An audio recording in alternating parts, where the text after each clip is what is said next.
The crystalline spires of Zephyria gleamed under twin suns as Commander Vexhai raised his 6 arms in triumph. The war was over. After 3 centuries of brutal conflict across 17 star systems, the collective had finally defeated their ancient enemy, the savage, relentless species known only as the Destroyers. Today marks the end of an era, Vexhai announced to the assembled crowd of various alien species. His translucent blue skin shimmered with bioluminescent patterns of joy. No longer will our children fear the shadow of the Destroyer's ships blotting out our suns. The celebration erupted across the galaxy. On Methane Prime, the gaseous Netherians created aurora displays that could be seen from orbit. The silicon-based quartzlings of Gemini 7 rang their mountain-sized bells in harmonious gratitude.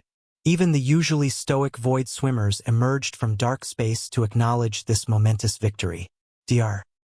Lythera, the collective's chief xenobiologist, watched the festivities from her laboratory aboard the flagship Eternal Dawn. Her tentacled form curled around the observation deck's railing as she studied the debris field where the final battle had taken place. Something nagged at her consciousness, a detail that didn't align with their understanding of the Destroyers.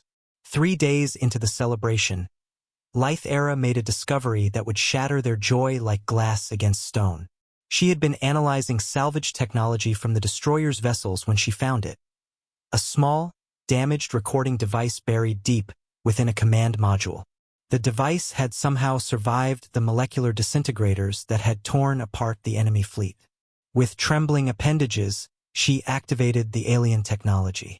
The recording flickered to life, revealing the face of their defeated enemy for the first time. Lythera's breathing apparatus contracted in shock. The creature was bipedal, with pale skin, strange fur covering its head, and 2 small eyes that somehow conveyed an intensity that made her neural pathways fire in recognition of an apex predator. But that wasn't what horrified her. It was what the creature said. "This is Captain Marcus Chen of the UES Retribution." The being spoke in a harsh, guttural language that the ship's computers struggled to translate. "We've been fighting these aliens for 300 years. Lythera's world tilted. The creature continued, "We're losing this battle, but Earth Command assures us that the main fleet is only 50 years out. When they arrive..." The recording crackled with static, but the final words came through clearly. "They'll avenge every human that died here." The xenobiologist's bioluminescent patterns shifted to deep purple, the color of existential dread. She rushed to the bridge, her tentacles propelling her through the corridors faster than she had ever moved before. "Commander Vexhai!" She burst onto the command deck, where the celebration was still in full swing. "We need to analyze their star charts immediately. The beings we fought, they called themselves humans. And they weren't the main force."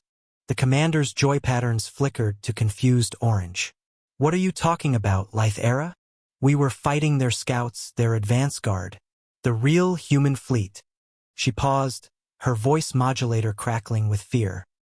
"They're coming, and they're massive." Within hours, the collective's greatest minds were hunched over captured star maps and decoded transmissions. The horrible truth emerged like a supernova of terror. The Destroyers they had fought for 3 centuries were merely exploratory forces sent out from something called Earth. The main human civilization was located in a distant spiral arm, and their retaliation fleet, carrying billions of the creatures and weapons that made their scouts look like children's toys, was indeed approaching collective space. The celebration ended as abruptly as it had begun. Across the galaxy, the various species of the collective stared up at their skies, wondering which star would soon bring their true doom. They had celebrated victory, not knowing they had merely awakened humanity's wrath.